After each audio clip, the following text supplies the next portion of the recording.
International monetary system एक ऐसा topic है जो कि मेजॉरिटी ऑफ द स्टूडेंट्स अपने एग्जामिनेशन के लिए छोड़ के जाते हैं, उसे कवर अप नहीं करते हैं। बट आज प्यारे दोस्तों मैं आपके साथ डिस्कस करने वाला हूँ टॉप 5 एमसीक्यूज जिनको अगर आप कर लेंगे तो आपकी काफी अच्छी कवरेज हो जाएगी इस टॉपिक की। तो आइए फटाफट से अपने सेशन को स्टार्ट करते हैं। तो सेशन को स्टार्ट करने से पहले ब्रीफली आपको हमारे कोर्सेज के बारे में भी बता देता हूं। तो अगर आप प्रिपरेशन कर रहे हैं यूजीसी नेट कॉमर्स मैनेजमेंट की या फिर स्टेट असिस्टेंट प्रोफेसर या पीजीटी कॉमर्स की, तो एवर स्टडी क्लासेस के पास आपके लिए डिटेल्ड कॉम्प्रिहेंसिव कोर्सेज है और प्रैक्टिस के लिए टेस्ट सीरीज और क्वेश्चन बैंक भी अवेलेबल है। डिटेल्स आप चेकआउट कर सकते हैं हमारी वेबसाइट या फिर हमारी ऐप पे।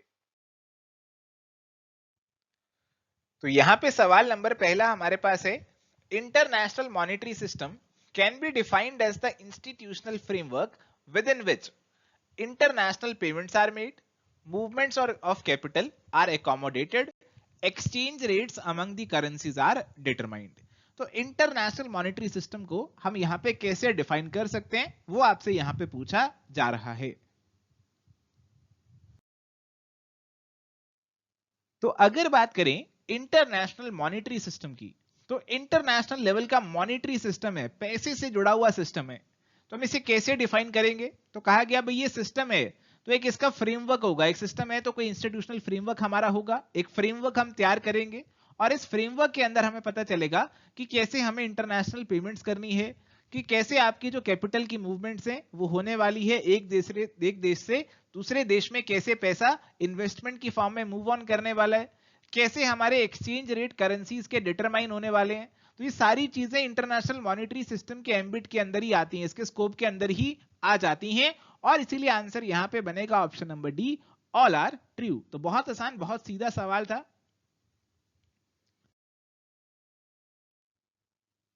अब आते हैं अगले सवाल पे जो कि बहुत इंपॉर्टेंट सवाल है, इंटरनेशनल मॉनेटरी सिस्टम से जुड़ा हुआ। इंटरनेशनल मॉनेटरी सिस्टम अगर आपको समझना है तो आपको ये चीजें यहां पे समझनी होंगी। तो international monetary system has been through several distinct stages of evolution. Arrange the following stages in correct order: bimetallism, gold standard, managed float system, Bretton Woods system. तो बताइए कि आपका करेक्ट ऑर्डर ऑफ एवोल्यूशन क्या है international monetary system का। तो my dear friends, यहां पे आप देख सकते हैं correct order of the evolution. तो आप देख सकते हैं कि सबसे पहले हमारे पास है बायमेटलिज्म। बायमेटलिज्म का मतलब दो मेटल्स की बात कर रहे हैं। बेसिकली यहां पे गोल्ड और सिल्वर की बात हो रही है कि गोल्ड और सिल्वर का बोलबाला हुआ करता था। तो 1870 से पहले कोई भी आपकी ट्रांजेक्शन हो रही है तो उसके बदले गोल्ड या फिर सिल्वर दिया जाता था, उसी से सारी ट्रांजेक्शन होती थी। करेंसी का कंसेप्ट बेसिकली तब नहीं था। इसके बाद आई हमारी गोल्ड स्टैंडर्ड।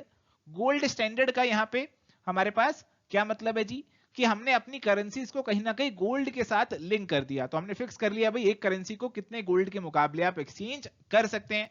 उसके बाद हमारे पास आया ब्रेटन वुड्स सिस्टम।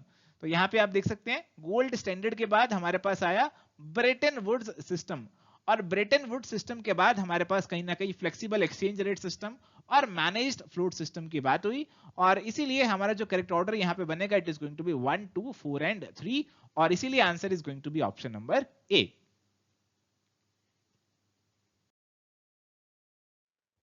आइए तो बढ़ते हैं अगले सवाल की तरफ। तो सवाल है, consider the following statements and identify the correct code. Statement 1 है, अ बायमेटेलिक स्टैंडर्ड और बायमेटलिज्म is a monetary system in which a government recognizes coins composed of both gold or silver as legal tender। Statement 2 है, gold standard is a monetary system in which the standard economic unit of account is based on a fixed quantity of gold। तो basically अगर आपको पिछला सवाल समझ में आ गया था तो ये सवाल भी आप आसानी से अटेम्प्ट कर पाएंगे। तो यहां पे आप देख सकते हैं कि आपकी जो पहली स्टेटमेंट है वो बिल्कुल सही है कि बायमेटलिज्म का मतलब है कि आपके जो गोल्ड और सिल्वर के कॉइन्स हैं उन्हें यहां पे लीगल टेंडर माना जाता है। और सेकंड स्टेटमेंट भी यहां पे हमारी सही है।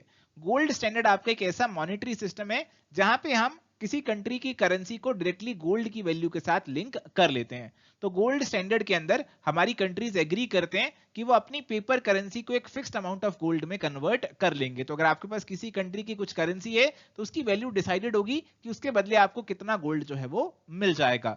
अ country that uses the gold standard sets a fixed price for gold and buys and sells gold at that particular price. तो जैसा आपको समझाया, answer is going to be option number c, both the statements are true. आइए आगे बढ़ते हैं। सवाल number 4 है, असर्शन दी गई है, in December 1971 Smithsonian agreement was established to adjust the fix exchange rates that were authorized during the Bretton Woods Conference in 1944. Under the Bretton Woods system, the US dollar was pegged to gold and other currencies were pegged to the US dollar. तो यहां पे Brayton would system की बात की जा रही है। देखो ब्रेटन वुड सिस्टम हमारा ये सिस्टम जो था 1940 से 1970 तक चला, और इस सिस्टम के अंदर हमने अपनी करेंसीज को डॉलर से लिंक कर लिया। तो जितनी भी करेंसीज थी, रुपी है, कोई भी जितनी भी करेंसीज है, उन सबको डॉलर से लिंक कर लिया और डॉलर को अल्टीमेटली हमने गोल्ड से लिंक कर दिया। तो ऐसा हमने यहाँ पे किया था ब्रेटन वुड सिस्टम के अंदर। अब यहाँ पे हमने जो वैल्यूज डिसाइड की गई थी उनके अंदर कुछ एडजस्टमेंट्स की गई, और ये एडजस्टमेंट्स की गई थी 1971 के अंदर थ्रू स्मिथसोनियन एग्रीमेंट। और यहां पे हमारी दोनों स्टेटमेंट्स इसीलिए बिल्कुल सही हो जाती हैं, और आंसर बनेगा both A and R true.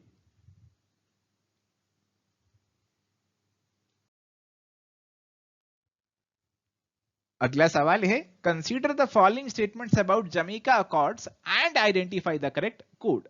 Statement 1 है, the Jamaica Accords were a set of international agreements that ratified the end of the Bretton Woods monetary system. Second statement है, a system based purely on supply and demand for a currency in the foreign exchange market was initiated by the European countries that lost faith in the dollar. तो दो statements आपको यहां पे दे रखी है Jamaica accords के बारे में।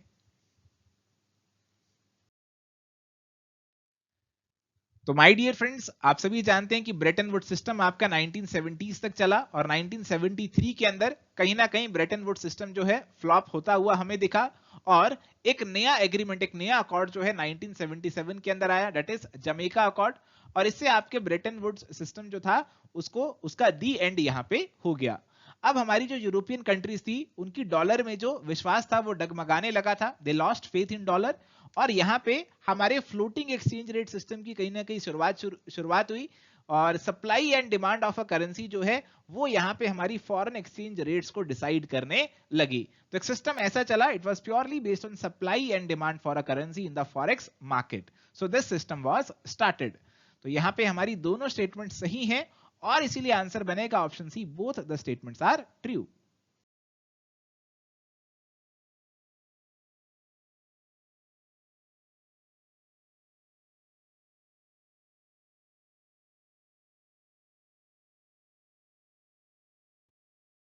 सो माय डियर फ्रेंड्स, ये था हमारा डिस्कशन। यहाँ पे आपके लिए होमवर्क का सवाल है, इसका आंसर आपको देना है इस वीडियो पे कमेंट करके। हमें इंतजार रहेगा आपके आंसर्स का।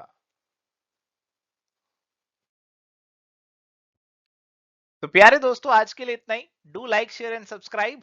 Bye, take care, all the best.